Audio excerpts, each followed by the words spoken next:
네, 안녕하세요. 안녕하세요. 반갑습니다. 저는 이제 데뷔 한 30년 차가 돼가는 너무 늙었죠?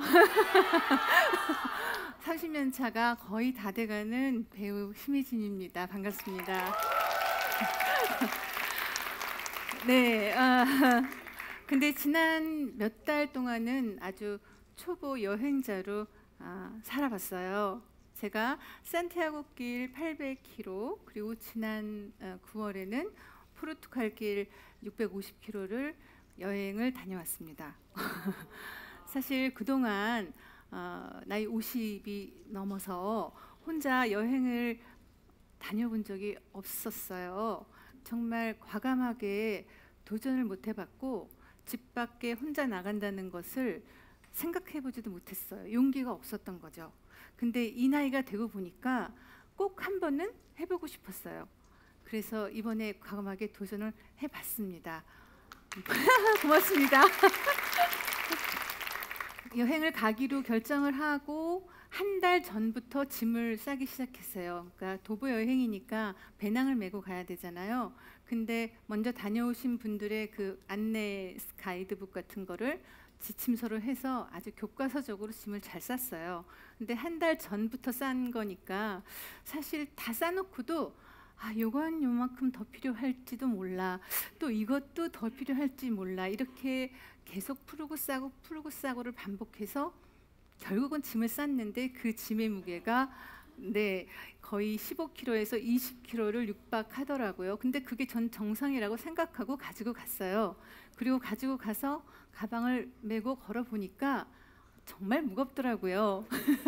그리고 그 가방을 메고 걷는데 다른 외국인들이 메고 걷는 가방을 보니까 제 가방하고는 비교할 수 없을 정도로 가벼워 보이는 거예요.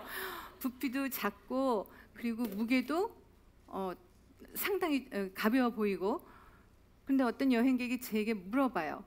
어떻게 그렇게 무거운 거를 들고 걸을 수 있겠느냐고. 그래서 제가 매번 숙소에 들어올 때마다 그 짐을 줄여보겠다고 매일 풀었어요. 매일 풀고 어떻게 하면 짐을 줄일 수 있을까를 고민했어요. 근데 제가 아무것도 버리질 못하고 있었더라고요. 버리질 못하더라고요. 못 빼고 있더라고요. 왜냐하면 전부 다 필요한 것 같으니까 못 빼고 계속 들고 다닌 거예요. 그 무거운 가방을 들고 다녀 보니까 정말 무거워서 못 들고 다니겠더라고요.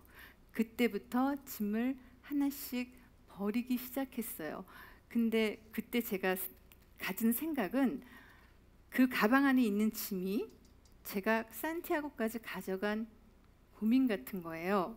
그리고 그 무게가 제가 가지고 간 무게가 아닌가라는 생각을 잠시 했었습니다. 그래서 이것들을 어떻게 바로 해결해야 되나 이렇게 생각하는 것보다 조금 내려놓고 천천히 여유를 가지고 방법을 찾고 그러다 보면 해답이 보이겠다라고 생각을 하고 다시 걷기 시작했습니다.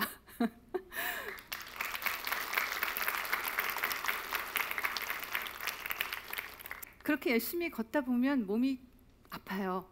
허리도 아프고 그리고 뭐 근육통은 말도 못하게 옵니다.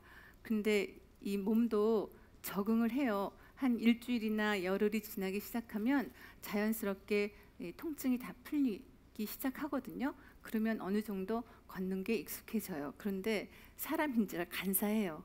조금 그 지루함이라는 게 있어요. 걸을 때마다 맨날 사색하고 고민하고 이렇게 걷지는 않잖아요. 근데 참 다행스러운 것은 같이 간 동행이 있어서 그 지루함을 조금은 이겨낼 수가 있었어요. 같이 수다도 떨어주고 얘기도 해주고 그러다가 서로가 각자의 시간을 갖고 싶을 때는 서로 약속한 건 아니지만 시간을 배려해주는 사인이 생기더라고요. 내가 지금은 혼자 걷고 싶어 라고 생각이 들 때 누군가가 먼저 이어폰을 꽂아요. 그렇게 꽂으면 지금 너는 혼자 걷고 싶은 거지, 너는 지금 혼자 생각할 시간이 필요한 거지, 그런 무언의 사인이 생기기 시작하면서 먼저 앞으로 가주고 아니면 혹은 뒤떨어져서 걸어주고 아니면 길 건너서 걸어주는 그런 무언의 사인이 생기기 시작하고 그런 배려심을 갖기 찾게 되기 시작해요. 그래서 따로 또 같이라는 여행이 생기기 시작했어요. 또 이렇게 걷다 보면 가끔은 한국 사람들도 만나기도 해요. 그런데 한국 사람들끼리는 이렇게 알면서도 금방 말을 안 건네요. 한국 사람인 것 같은데 서로 눈을 마주치면 눈을 피하고 이렇게 돌아서 갑니다. 근데 제 생각에는 한국 사람일 것 같아서, 저를 알아보는 것 같아서 이렇게 보면 말을 안 걸어서 제가 먼저 용기를 내서 혹시 한국 사람이세요? 라고 먼저 물어봐요. 그러면 그때서야 한국에서 왔어요. 어디에서 왔고요. 저는 어떻게 길을 걸어가고 있고요. 라고 대화가 시작이 돼요. 그런데 그중에 어떤 친구 하나가 제 고등학교 후배였더라고요. 한참 까마득한 후배였는데 그 후배가 나중에 그런 말을 하는 거예요. 제가 누군지를 알았다고, 그런데 말을 못 걸었다고. 근데 그 이유는 자기가 들은 얘기로는 제가 같은 학교 출신이고 아는 척을 하는 것을 좋아하지 않는다라고 얘기를 들었대요. 그래서 제가 생각할 때 나는 그래도 나름 제가 스스로 생각할 때는 서탈한 성격이고 이야기도 잘한다고 생각했는데 남들이 나를 보는 시선이나 생각은 나와 굉장히 다르구나. 그걸 또 알게 됐어요. 그래서 내가 먼저 다가가서 이야기를 하는 것이 훨씬 더 나를 알아가는데 도움이 되는구나라는 사실도 알게 됐습니다. 그리고 산티아고 그 길을 걷다 보면 그 길에는 우리가 모르는 법칙들이 있더라고요.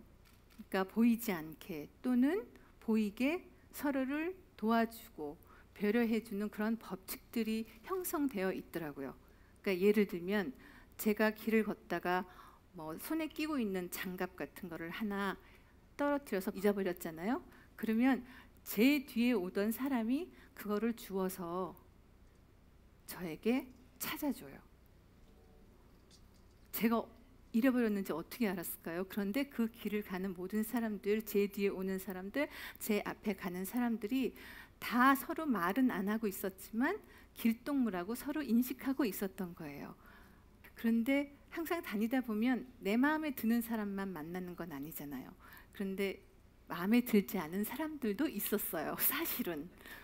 근데 그 순례자들이 가는 숙소가 알베르게라고 하는데 그 알베르게에 항상 갈 때마다 매일 만나는 사람들이 있었어요. 독일인들이었는데 그 독일인들은 제가 보는 관점에선 별로 예의가 없었던 거예요. 제일 시끄러웠어요. 그리고 또 이렇게 무엇인가를 행하면 먼저 실례를 하잖아요. Excuse me 하던지 하는데 그런 거조차 안 했어요. 근데 더 싫었던 거는 어느 날 저희가 밥을 먹고 있었는데 그 저녁 식사를 하는 와중에 그들이 조금 무리가 있었거든요. 그 무리들이 한 사람이 와서 자기들이 지금 저녁 식사 준비가 다 되어 있고 인원이 많으니 자리를 좀 비켜달라 하더라고요. 그래서 우리가 지금 먹고 있으니까 다 먹고 난 다음에 너희가 오면 되지 않겠니 했더니 음식이 다 준비가 되어 있어서 라고 하는 거예요. 그래서 같이 간 그 친구가 비켜주자 해서 비켜주고 났더니 그 친구가 하는 말이 사실은 저들이 한국인들을 조금 험담하는 얘기를 들었대요. 근데 그 친구가 마침 독일에서 오래 살다 와서 독일어를 잘 알아들었기 때문에 그 소리를 들을 수 있었던 거예요. 근데 그 소리를 듣고 나니까 더 유쾌하지 않은 감정이 생겼어요. 그런데 참 이상하죠. 그 모든 그 순례자들은 산티아고가 마지막 목적지예요. 근데 그들이 먼저 목적지에 도착해서 성당 가서 순례 미사를 보고 나오면서 저희와 또 마주쳤어요. 근데 그 마주치면서 저희를 보고 한박 웃음을 웃고 이렇게 손을 두 팔을 벌려서 달려오고 그리고 허그를 하는 거예요. 그래서 그 순간에 제가 눈 녹듯이 그 유쾌하지 않은 감정들이 사라졌어요. 근데 그게 뭘까 생각해 봤더니 우리가 서로 다른 문화에서 다른 언어로 생활을 했잖아요. 그러니까 모든 인간들이 살면서 편견과 오해와 갈등은 다 있잖아요. 그런데 어쩌면 그 사람들하고 우리는 말이 안 통해서 생긴 오해일 수도 있겠다라는 생각을 잠깐 했었어요. 그리고 그런 갈등을 해소하는데 100마디 말보다 한 번의 포옹이나 뭐 따뜻한 미소나 이렇게 가벼운 어깨 두드림이 갈등을 해소하는 큰 언어일 수 있다라는 생각을 했습니다.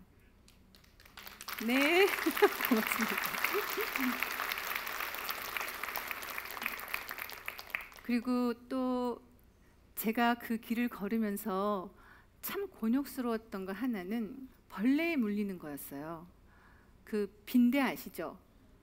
그 빈대에 물려서 굉장히 힘들었었는데 그 빈대에 물리고 나니까 그 순례자의 숙소에 또 들어가는 게 되게 무서웠어요, 사실은. 왜냐하면 그 제가 가져갔던 침낭이라든지 옷가지나 이런 것들을 모두 소독하지 않으면 버려야 했었거든요. 근데 그때 마침 그 순례자길을 걷던 분 중에 한 분이 자기가 갖고 있던 호스텔, 그러니까 저희로 따지면 그냥 모텔 같은 정도의 숙소, 그 숙소의 리스트를 다 예약을 해서 가지고 다녔던 분이 계셨어요.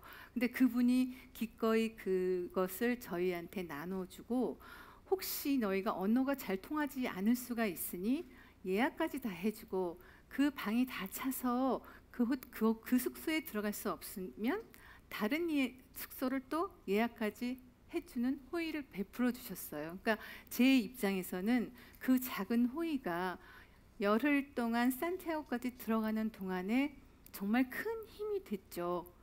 그래서 그때 제가 또 느낀 것은 그렇게 대가 없이 누군가에게 호의를 베푸는 것이 정말 대단한 힘이 될 수 있다는 것 또한 느꼈습니다. 근데 그런 호의들이 릴레이로 이어지면 더 좋은 결과가 생길 수도 있겠다 생각했습니다.